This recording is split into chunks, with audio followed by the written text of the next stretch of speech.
લેક્ચરમાં આપણે ડિસ્કસ કર્યું હતું કે ઉદ્વિકાસના કેટલાક પુરાવા, જેમાં આપણે પેલિયોન્ટોલોજી એટલે કે અશ્મિવિદ્યાના પુરાવાનું ડિસ્કશન કર્યું હતું.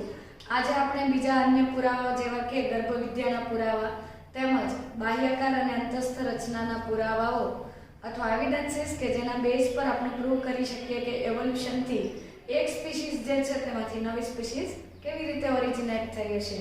તો એવિડન્સીસ ઓફ એમ્બ્રિયોલોજી અથવા આપણે એવું પણ કહી શકીએ કે ગર્ભવિદ્યાનો સપોર્ટ એમ્બ્રિયોલોજિકલ સપોર્ટ ટુ એવોલ્યુશન. ઉદ્વિકાસ થવા માટે ગર્ભવિદ્યાના પુરાવા કેવી રીતે સાબિત કરી શકાય અથવા અર્ન્સ્ટ હેકલ નામના વૈજ્ઞાનિકે એવું રજૂઆત કરી હતી કે અલગ અલગ સજીવોના અથવા અલગ અલગ પ્રાણીઓના આપણે વિકાસ પામતા ગર્ભ જે છે એની જુદી જુદી અવસ્થાની અંદર કમ્પેર કરીએ તો એવોલ્યુશન અથવા ઉદ્વિકાસ કેવી રીતે થયો હશે એ સમજી શકાય છે. So it was proposed by this theorem was proposed by scientist Ernst Haeckel. Haeckel નામના વૈજ્ઞાનિક જે છે એમણે ગર્ભવિદ્યાની સરખામણી કરી હતી. ગર્ભીય અવસ્થા દરમિયાન સજીવોમાં કેટલીક સામ્યતાઓ છે કે જે અડલ્ટ એટલે કે પુખ્ત અવસ્થા સુધીમાં હોતી નથી. So this proposal was based on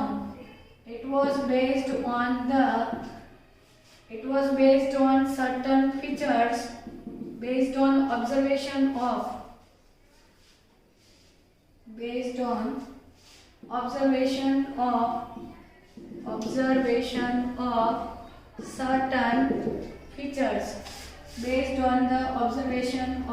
certain features during the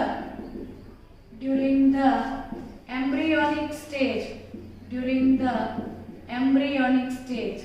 મતલબ કે આ થિયરી જે છે અથવા અર્ન્સ્ટ હેકલનું ઓબ્ઝર્વેશન છે એ કોના પર આધારિત હતું?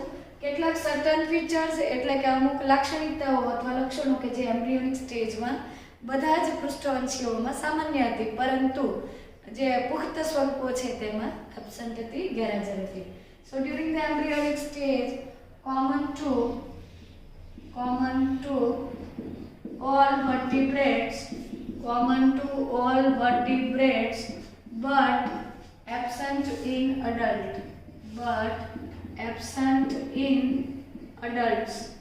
એટલે કે એમ્બ્રિયોલોજી જે છે અથવા ગર્ભવિદ્યા જે છે એના પુરાવાઓ જે છે અથવા તો એના જે એવિડન્સીસ છે એના માટેની રજૂઆત જે અર્ન્સ્ટ હેકલે કરી હતી, એમણે ગર્ભીય અવસ્થા દરમિયાન ગર્ભ વિકાસની કમ્પેરિઝન કરી હતી કે મત્સ્ય અથવા માછલીઓનો ગર્ભ વિકાસ કેવો છે અને ત્યાર પછી ઉભયજીવી સરીસૃપ વિહંગ અને સસ્તન આ બધા જ વર્ગોના શરૂઆતના દિવસોનો જે ગર્ભ વિકાસ છે એ સામ્યતા દર્શાવે છે અને એના બેઝ પરથી એણે એવું સાબિત કર્યું હતું કે બધાના જ પૂર્વજો કેવા હતા? સામાન્ય હતા, સરખા હતા. તો he suggested that during embryonic stages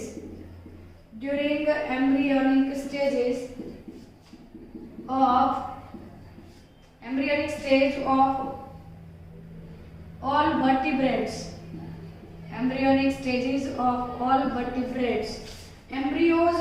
vertebrates, embryos develop, embryo જે છે એ ડેવલપ કરે છે, a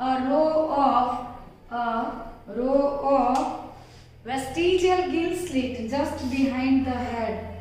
A row of vestigial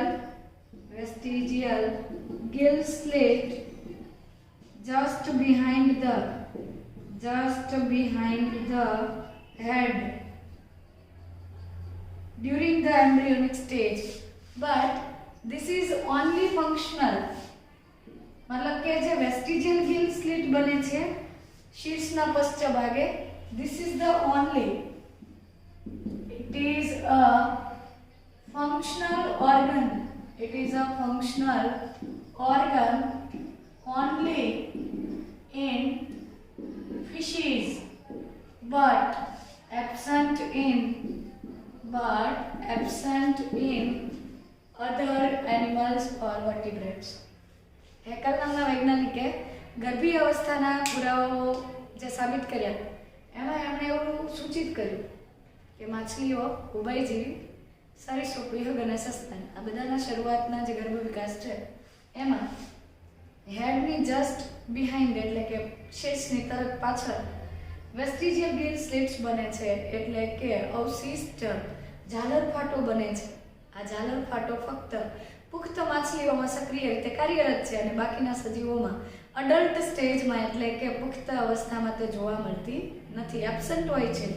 અને આના પરથી એમણે એવું કીધું હતું કે આ બધા જે છે ઉભયજીવી, સરીસૃપ, વિહંગ, સસ્તન અને ફિશ એટલે કે માછલી આ બધાના સામાન્ય પૂર્વજો હતા અને એમાંથી પછી અલગ અલગ જાતો જે છે અથવા તો વર્ગો જે છે એ વિકસ્યા હશે.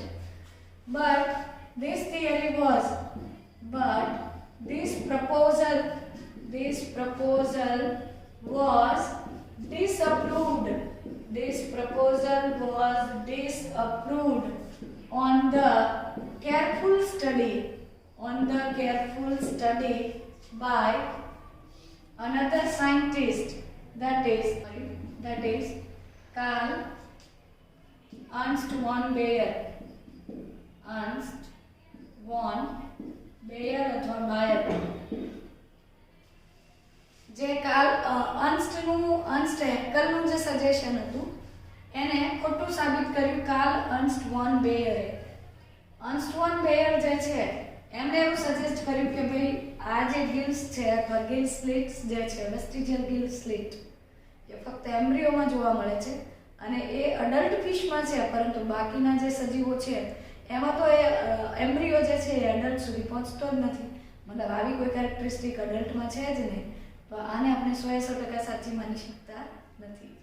અને ત્યાર પછી અર્ન્સ્ટ વોન બાયર જે છે એમણે થિયરી ઓફ રિકેપિટ્યુલેશન પણ આપ્યું હતું અને એણે એવું કીધું હતું કે જે અગત્યના અંગો છે એ શરૂઆતમાં બને છે અને ત્યાર પછી જે વિશેષ અંગો જે બધાની અંદર અલગ અલગ છે, જેમ કે પાચન તંત્ર, શ્વસન તંત્ર, મગજ, કરોડરજ્જુ બધું સાથે બને, શરૂઆતમાં બને છે, પરંતુ સસ્તનોની અંદર ત્વચા પર રૂંવાટી છે તો એ પાછળથી બને છે ગર્ભ વિકાસ દરમિયાન.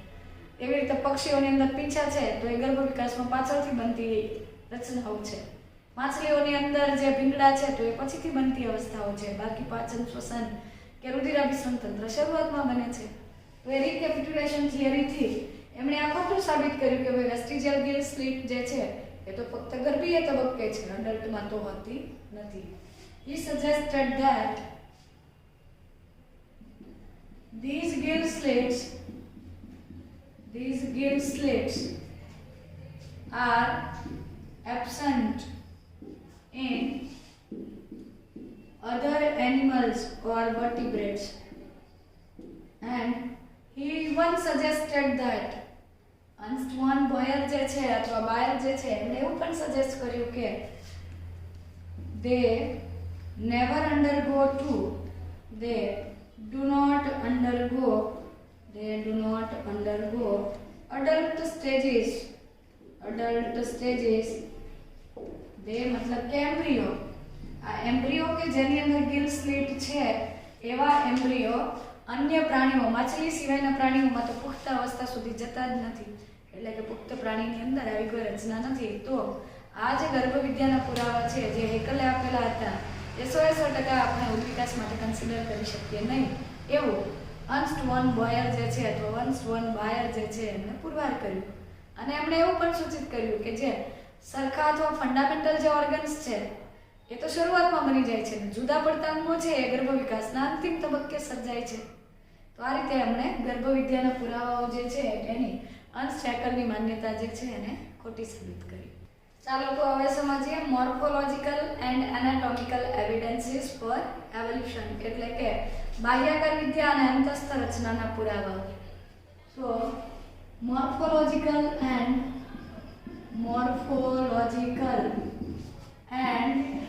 Anatomical evidences of evolution. ઉદ્વિકાસ જે છે એના માટેના બાહ્યાકાર વિદ્યા અને અંતસ્થ રચનાના પુરાવા.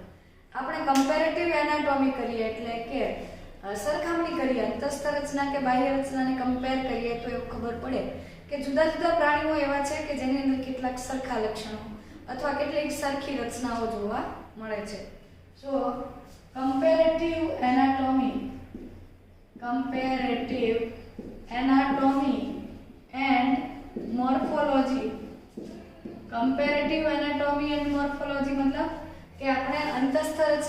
બાહ્યકાર વિદ્યા જે છે એને કમ્પેર કરીએ છીએ, સરખાવીએ છીએ. સો comparative anatomy and morphology shows that શું સૂચવે છે? Comparative anatomy and morphology shows that different forms of animals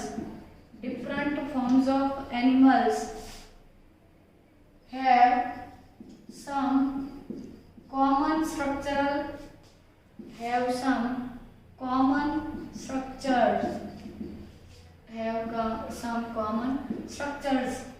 અથવા સ્ટ્રક્ચરલ સિમિલારિટીઝ. મતલબ કે ભલે ને સજીવો જુદા છે છતાં એની અંદર કેટલાક સરખા લક્ષણો અથવા સરખી રચનાઓ જે છે, કોમન સ્ટ્રક્ચર્સ જે છે એ જોવા મળે છે. એ ક્યારે ખબર પડે છે? જ્યારે આપણે બાહ્યકાર રચના કે અંતસ્થ રચનાની સરખામણી કરીએ, પાચન તંત્રને બીજા કોઈના પાચન તંત્ર સાથે કમ્પેર કરીએ, શ્વસન તંત્રને અન્ય પ્રાણીના શ્વસન તંત્ર સાથે કમ્પેર કરીએ, ત્યારે આપણે સમજી શકીએ કે અંતસ્થ રચનાના બેઝ પરથી અથવા બાહ્ય લક્ષણોના બેઝ પરથી પણ આપણે એવું સમજી શકીએ છીએ કે સજીવો ભલે જુદા છે પણ એની રચના કંઈક સરખી છે. તો ચાલો સમજીએ એના પણ કેટલાક એક્ઝામ્પલ્સ. પહેલું ઉદાહરણ છે હોમોલોગસ ઓર્ગન્સ, રચના સદૃશ્ય અંગો. Homologous organs or we can say homology, રચના સદૃશ્ય અંગો અથવા સમમૂલક અંગો. આ રચના સદૃશ્ય અંગો કોને કહેવાય? એવા અંગો કે જેની રચના સરખી છે પરંતુ એના કાર્ય કેવા છે? જુદા છે. સો homologous organs includes organs having fundamental similarities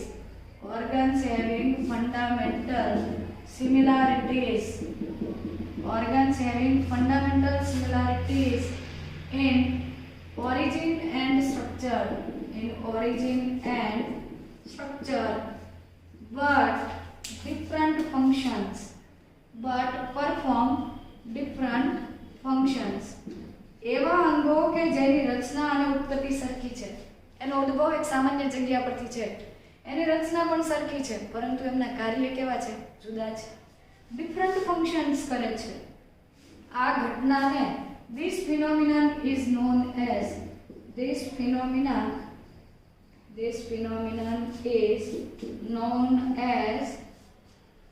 homology or homology.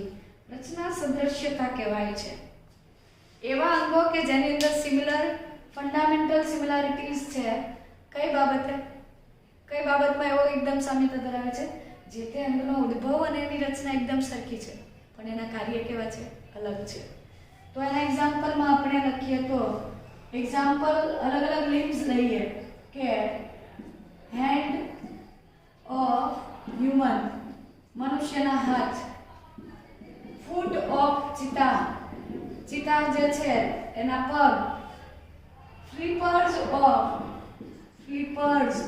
Of blue whale or whale and wing of bat or we can say flying fox. આ બધા જ સસ્તનો છે જેની અંદર મનુષ્યના હાથ, ચિતાનો પગ, વેલના ફ્લિપર્સ અને ચામાચીડિયાની પાંખ જે છે આ બધા અગ્ર ઉપાંગો છે. they have fundamental similarities or we can say they have similar structures and they are constructed on same plan. એનો અર્થ શું છે? કે એનો ઉત્પત્તિ સરખી છે, એનો ઉદ્ભવ સમાન રીતે થયો છે પરંતુ છતાંય એમના કાર્ય જુદા છે. દાખલા તરીકે મનુષ્યના હાથ છે વસ્તુઓને પકડવા માટે, લખવા માટે, ખોરાક લેવા માટે, ગ્રહણ કરવા માટે. ચિતાના પગ જે છે ચાલવા કે દોડવા માટે. ફ્લિપર્સ ઓફ વેલ તરવા માટે અને ચામાચીડિયાની પાંખ જે છે એ ઉડવા માટે ઉપયોગી છે. આ બધાની રચના કેવી છે? સરખી છે. બધા અગ્ર ઉપાંગો છે. they are the modification of 4 limbs. અગ્ર ઉપાંગોના રૂપાંતર છે અને દરેકની અંદર આપણે એવું કહી શકીએ કે homology can be present in એન્ડોસ્કેલેટન કંકાલ તંત્ર જે છે, એન્ડોસ્કેલેટન એટલે અંતઃ કંકાલ જે છે, એની અંદર ફંડામેન્ટલ સિમિલારિટીઝ હોય સ્ટ્રક્ચર્સમાં, ઓરિજિનમાં. જેમ કે આ બધાના અગ્ર ઉપાંગો કમ્પેર કરીએ તો દરેકની અંદર હ્યુમરસ એટલે ભુજાસ્થિ, રેડિયસ અરિયાસ્થિ, અરિય અસ્થિ અથવા અરિયાસ્થિ, અલ્ના એટલે પ્રકોષ્ઠાસ્થિ, રેડિયો અલ્ના હ્યુમરસ, ત્યાર પછી કાર્પલ્સ અને મેટાકાર્પલ્સ, કાર્પલ્સ અને મેટાકાર્પલ્સ, તેમજ ફેલેન્જીસ. આ બધું સરખું છે. કાર્પલ્સ એટલે આપણે એવું કહી શકીએ કે જે પૃષ્ઠ પર આવતા અસ્થિઓ, મણિબંધાસ્થિઓ અને પશ્ચમણિબંધાસ્થિઓ, મણિબંધાસ્થિ અને પશ્ચમણિબંધાસ્થિ જે છે, તેમજ અંગુલ્યાસ્થિ એ સરખા છે. અંગુલ્યાસ્થિ એટલે કે અંગુલ્યાસ્થિનો અર્થ છે આંગળીના હાડકા. તો રચના સદૃશ્ય અંગો એવા અંગો છે કે જેની રચના સમાન છે પરંતુ તેઓના કાર્ય અલગ છે. દાખલા તરીકે ચામાચીડિયાની પાંખ, વહેલના ફ્લીપર, ચિત્તાના પગ અને મનુષ્યના હાથ. ચિત્તો જે છે એ પોતાના પગની મદદથી દોડે છે અથવા ચાલે છે. આપણે પોતાના ઉપાંગોનો, હાથનો ઉપયોગ ખોરાક ગ્રહણ કરવા કે વસ્તુને પકડવા કરીએ છીએ. ચામાચીડી ઉડ્ડયન માટે કરે છે, વહેલ તરવા માટે. દરેકની અંદર રચના સરખી છે. દરેકની અંદર ભુજાસ્થિ છે, અરિય પ્રકોષ્ઠાસ્થિ, અરિયાસ્થિ એટલે રેડિયસ, પ્રકોષ્ઠાસ્થિ એટલે અલ્ના, કાર્પલ્સ એટલે મણિબંધાસ્થિ, મેટાકાર્પલ્સ એટલે પશ્ચમણિબંધાસ્થિ અને ફેલેન્જીસ એટલે કે અંગુલ્યાસ્થિ. તો સામાન્ય અસ્થિઓ જે છે એ આ બધાના જ ઉપાંગોમાં છે. મતલબ કે એમની રચના, એમનો ઉદ્ભવ, એમની રચના એટલે કે એનું સ્ટ્રક્ચર અને એનું ઓરિજિન એટલે કે એનો ઉદ્ભવ કેવો છે, સમાન. છતાં પણ તેઓ સરખા કાર્ય નથી કરતા, અલગ અલગ કાર્ય કરે છે. અને આ રીઝન છે કે આના પરથી આપણે એવું કહી શકીએ કે હોમોલોગી અથવા હોમોલોજી જે છે, રચના સદૃશ્યતા જે છે એ ડાયવર્જન્ટ એવોલ્યુશન જે છે એનું એક્ઝામ્પલ છે. ચાલો તો હોમોલોજી અથવા તો રચના સદૃશ્યતા છે જે પ્રાણીઓની અંદર આપણે એક્ઝામ્પલ જોયું. સિમિલરલી વનસ્પતિમાં પણ આવું હોય છે. તો આપણે એવું લખી દઈએ કે હોમોલોજી અથવા રચના સદૃશ્યતા ઇન પ્લાન્ટ્સ. વનસ્પતિઓની અંદર પણ રચના સદૃશ્ય અંગો જોવા મળે છે. તો હોમોલોજી ઇન પ્લાન્ટ્સ જે છે તેની અંદર આપણે એવું કહી શકીએ, બે એક્ઝામ્પલ છે. દાખલા તરીકે થોર્ન્સ ઓફ બોગનવેલિયા સ્પેક્ટાબિલિસ. બોગનવેલિયા જે પ્લાન્ટ છે, બોગનવેલ નામની વનસ્પતિ છે, એની અંદર કક્ષકલિકામાંથી કંટક બને છે. જ્યારે ટેન્ડ્રિલ્સ ઓફ કુકરબિટાસી કુળની વનસ્પતિ, કાકડી, કારેલું, કોળું, આ બધા જે છે કુકરબિટા છે, જેની અંદર વેલાઓ જોવા મળે છે, દૂધી, તુરિયા, ગલકા વગેરે. આની અંદર કક્ષકલિકા, બંનેની અંદર કક્ષકલિકાનું જ રૂપાંતર છે. એક્સિલરી બર્ડ્સ, કક્ષકલિકા જે છે એનું રૂપાંતર છે. કક્ષકલિકા એ પ્રકાંડનો એક હિસ્સો છે. શાખા અને પ્રકાંડની વચ્ચેનો ખૂણો એટલે કક્ષ, કક્ષમાં સમાવિષ્ટ કલિકા એટલે કક્ષકલિકા. તો એક્સિલરી બર્ડ અથવા કક્ષકલિકામાંથી બોગનવેલ જે છે એની અંદર થોર્ન્સ બને છે એટલે કે કંટક બને છે જે રક્ષણ કરે છે. જ્યારે ટેન્ડ્રિલ્સ ઓફ કુકરબિટા જે છે એની અંદર પ્રકાંડ સૂત્ર બને છે અને પ્રકાંડ સૂત્ર જે છે એ વનસ્પતિને આરોહણમાં મદદ કરે છે, આધાર સાથે વીંટળાવવામાં મદદ કરે છે. તો આ સરખી રચના છે પણ બંનેના કાર્ય કેવા અલગ. બોગનવેલની અંદર કક્ષકલિકા રૂપાંતરિત થઈ રક્ષણનું કાર્ય કરે છે, ચરતા ઢોરથી બચાવે છે. અને કુકરબિટા જે છે એની અંદર ટેન્ડ્રિલ્સ અથવા પ્રકાંડ સૂત્રો જે છે એ આધાર સાથે વીંટળાવવામાં મદદ કરે. આમ રચના સરખી છે પરંતુ કાર્ય જુદા છે. આ બાબતને આપણે ડાયવર્જન્ટ એવોલ્યુશનથી સમજી શકીએ છીએ. ડાયવર્જન્ટ એવોલ્યુશન જે છે એ એક એવી પ્રોસેસ છે જેની મદદથી તમે હોમોલોજી અથવા તો રચના સદૃશ્યતાને કે સમમૂલક અંગોને સમજી શકો છો. Divergent evolution is a process in which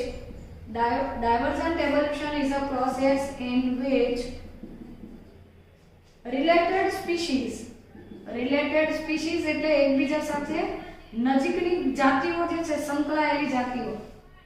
divergent evolution ની અંદર સમાન અથવા તો નજીકની જે સ્પીસીઝ છે related species develop or show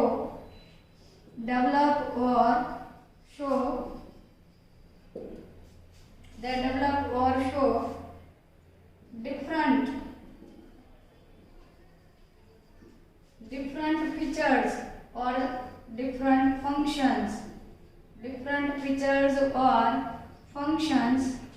in order to survive in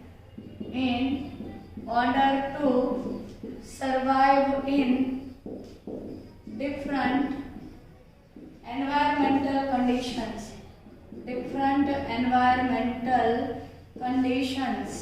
એટલે શું? હોમોલોજી જે છે અથવા રચના સદૃશ્યતાનું કારણ એ છે કે ભલે એની રચના સરખી છે સમમૂલક અંગોની, પણ કાર્ય જુદા હોવાનું રીઝન શું છે? એવું બની શકે કે પહેલા આ બધા સજીવો એક જ સરખા વસવાટમાં હતા, પછી તેઓ અલગ અલગ જગ્યાએ ગયા, ત્યાં વાતાવરણ અથવા પર્યાવરણીય પરિસ્થિતિ જુદી હતી, જેવી પરિસ્થિતિ હતી એના અકોર્ડિંગ એની અંદર જે અંગો હતા એમાં રૂપાંતર થયા અને કાર્યો જે છે એ અલગ થઈ ગયા. સો divergent evolution is a process in which related species show different functions or characters. Related species સામ્યતા ધરાવતી અથવા સરખું નજીકની જાતિઓ જે છે એ કંઈક નવા લક્ષણો અથવા કંઈક જુદા કાર્ય રચનાઓ ધરાવે છે in order to survive in different environmental conditions. એવું બની શકે કે વેલ, ચામાચીડિયું અથવા ચિત્તો અને મનુષ્ય આ બધાના પૂર્વજો સમાન હતા, સમાન વસવાટમાં રહેતા હતા, સમાન કાર્ય કરતા હતા, પરંતુ ઉદ્વિકાસીય કલ્પયુગોમાંથી પસાર થવાને લીધે કેટલાકને જલીય વાતાવરણમાં રહેવાનું થયું તો એમના ઉપાંગો તરવા માટે અનુકૂલિત થઈ ગયા, કેટલાકને શિકાર કરવાનું થયું તો શિકાર માટે ભક્ષ્યને પકડવા માટે સતત દોડવાનું થયું તો એના ઉપાંગો દોડવા માટે અનુકૂલિત થઈ ગયા, તો કેટલાકની અંદર ઉપાંગો જે છે એ ખોરાકને ગ્રહણ કરે છે. આમ દરેકની અંદર અલગ અલગ કાર્ય જે છે શું કામ થયા? સમાન ઉત્પત્તિ ધરાવતી જાતિઓની અંદર જુદા લક્ષણો એટલા માટે થયા કે તેઓ જુદી પર્યાવરણીય પરિસ્થિતિમાં પોતાનું જીવન ટકાવી શકે. So in order to survive in different environmental conditions, divergent evolution has occurred. અને divergent evolution અથવા આપણે એવું કહી શકીએ કે હોમોલોગી અથવા હોમોલોજી indicates or it represents the common ancestries. It indicates common ancestry.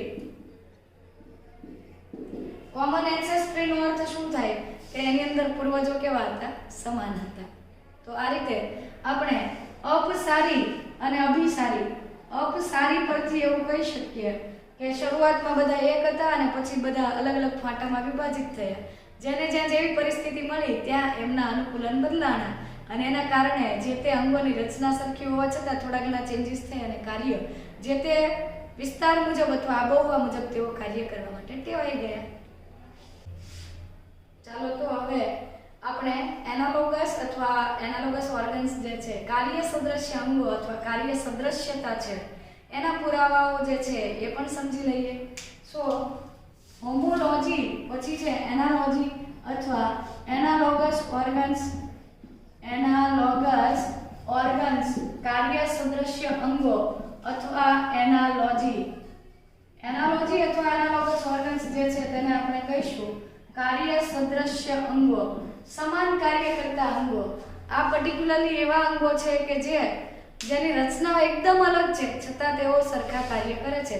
જેમ કે પક્ષીની પાંખ જે છે એ અગ્ર ઉપાંગનું રૂપાંતરણ છે, એ સત્ય પાંખ છે, અને ઇન્સેક્ટ અથવા કીટકો કે પતંગિયા જે છે એની પાંખ છે એ કાઇટિનનો બનેલો એક ફ્લેપ ધરાવે છે, એ અગ્ર ઉપાંગનું રૂપાંતરણ નથી. તો આમાં બહુ બધા એક્ઝામ્પલ્સ એવા છે કે જે આપણે સમજીશું. Analogous organs are organs which have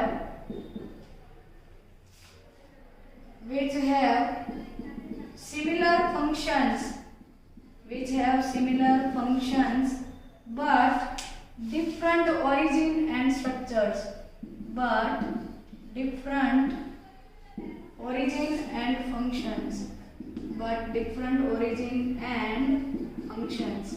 મતલબ કે એનાલોગસ ઓર્ગન્સ જે છે કાર્ય સદૃશ્ય અંગો જે છે એ એવા અંગો છે કે જેની અંદર કાર્યો સરખા છે, સિમિલર ફંક્શન્સ, બટ એની ઉત્પત્તિ અને એની રચના કેવી, similar functions but structures, very sorry, origin and structures.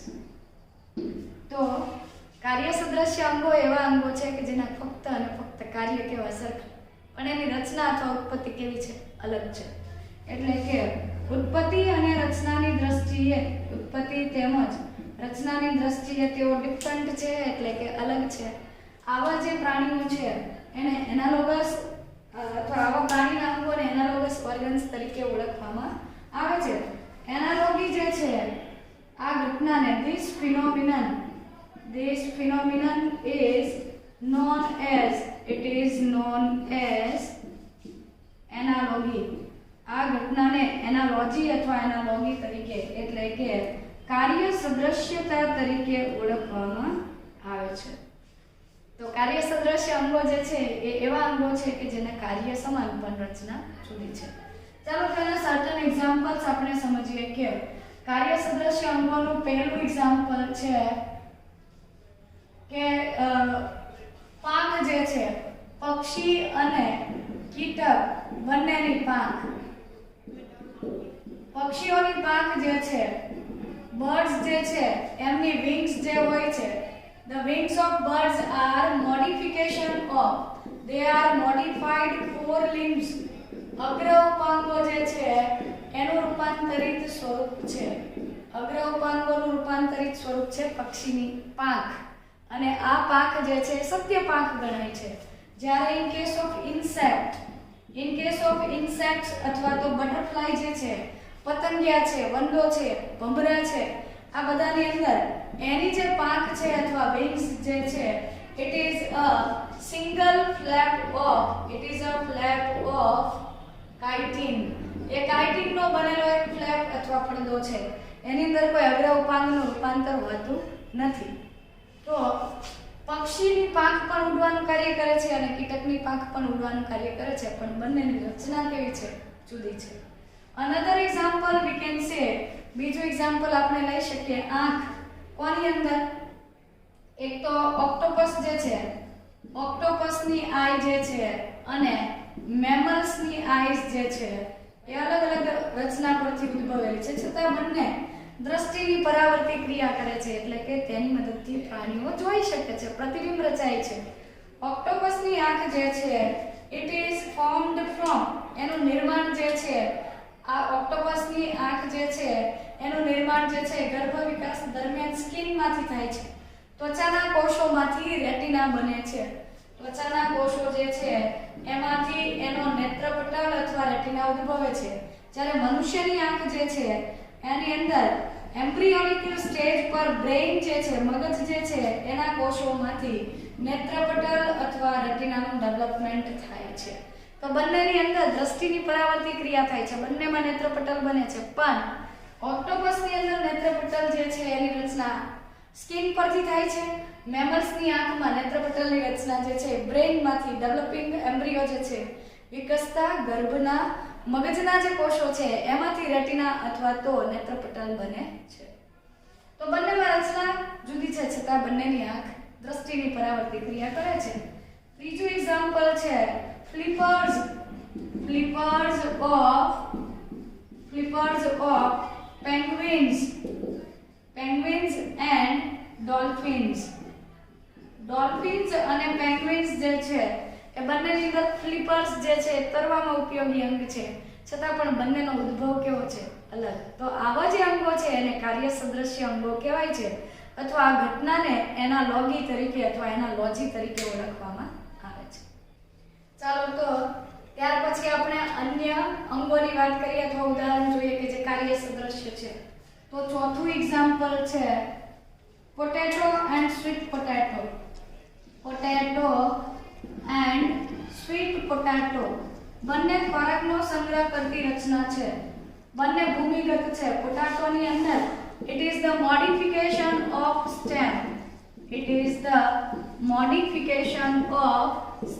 એટલે કે બટાકાની અંદર જે ગ્રંથિલ બને છે, ખોરાકનો સંગ્રહ કરી કંદ જેવી રચના બને છે, એ પ્રકાંડનું રૂપાંતરણ છે. જ્યારે સ્વીટ પોટાટો જે છે, શક્કરિયા જે છે, એની અંદર જે ખોરાક સંગ્રહી રચના છે that is modification of root, એટલે કે શક્કરિયા જે છે એ મૂળનું રૂપાંતરિત સ્વરૂપ છે અને બટાકા છે એ પ્રકાંડનું રૂપાંતરિત સ્વરૂપ છે.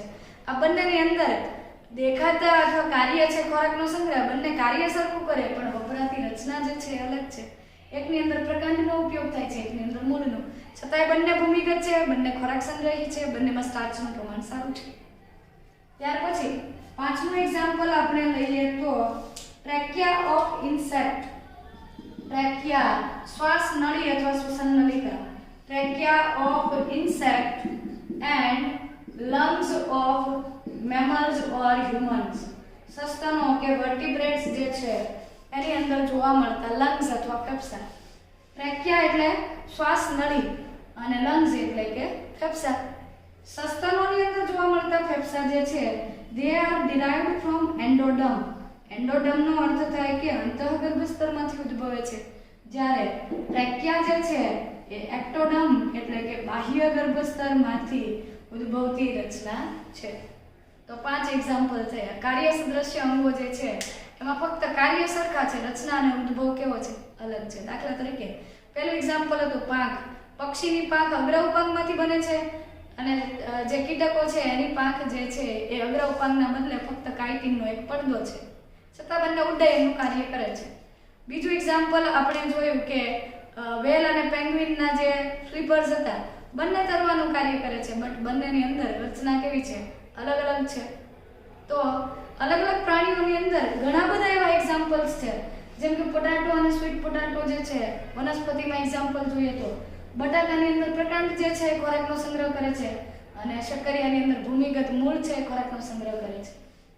ત્યાર પછી શ્વસનનું કાર્ય બંને કરે છે. કીટકોની અંદર જે શ્વાસ નળી છે એ પણ શ્વસન કરે છે અને જે સસ્તનો છે અથવા ઉચ્ચ કક્ષાના પ્રાણીમાં ફેફસા છે એ પણ વાયુનો વિનિમય કરે. બંને કાર્ય તો સરખું કરે પણ આનો ઉદ્ભવ બાહ્ય ગર્ભસ્તરમાંથી છે અને આનો ઉદ્ભવ અંતઃગર્ભ સ્તરમાંથી છે. આમ કાર્ય સદૃશ્ય અંગો જે છે એવું કહેવાય છે કે કાર્ય સદૃશ્ય અંગો જે છે they are formed due to convergent evolution. convergent evolution જે છે એના કારણે કાર્ય સદૃશ્ય અંગો જે છે નિર્માણ પામેલા હશે એવું માનવામાં આવે છે. હવે સમજીએ કે કન્વર્જન્ટ ઇવોલ્યુશન શું છે, અભિસારી ઉદ્વિકાસ શું છે.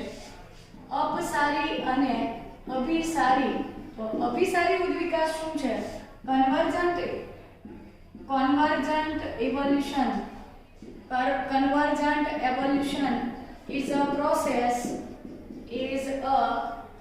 એક એવી પ્રક્રિયા છે કે by which unrelated species become more similar. Unrelated species become more similar in order to survive in similar environmental conditions. In order to survive in similar environmental conditions. In order to survive in similar environmental conditions. સરખી પર્યાવરણીય પરિસ્થિતિની અંદર રહેવા માટે એમની અંદર સરખા કાર્યો થયા. ઉદાહરણ તરીકે પક્ષીઓ હવાઈ જીવનનું અનુકૂલન ધરાવે છે તો કેટલાક કીટકો પણ હવાઈ જીવન ધરાવે. તો બંનેને હવાઈ જીવનના અનુકૂલન માટે ઉડવાની જરૂર છે તો બંને ઉડવા માટે અલગ અલગ ભાગોનો ઉપયોગ કર્યો. મતલબ કે અભિસારી ઉદ્વિકાસ એવો છે કે જેની અંદર એકબીજા સાથે કોઈ લેવા દેવા નથી, એકબીજાથી ઘણી જુદી પડતી unrelated species.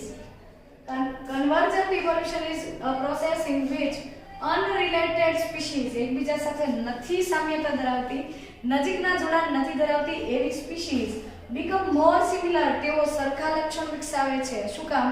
બંનેને એક સરખું કાર્ય કરવું છે એટલા માટે. અને આ કન્વર્જન્ટ ઇવોલ્યુશન પણ એવું સૂચવે છે કે ઉદ્વિકાસની પ્રક્રિયા દરમિયાન સમાન ઉત્પત્તિ અથવા તો સમાન પૂર્વજો ધરાવતા સજીવોમાંથી જુદી જુદી જાતો બને છે એવું નથી. જુદા જુદા પૂર્વજો ધરાવતા સજીવોમાંથી પણ સમાન જાતો અથવા તો સમાન લાક્ષણિકતાઓ કે કાર્ય સદૃશ્યતા જે છે એ ડેવલપ થઈ શકે છે. તો આ થઈ ગયા મોર્ફોલોજી અને એનાટોમિકલ એવિડન્સીસ ફોર એવોલ્યુશન.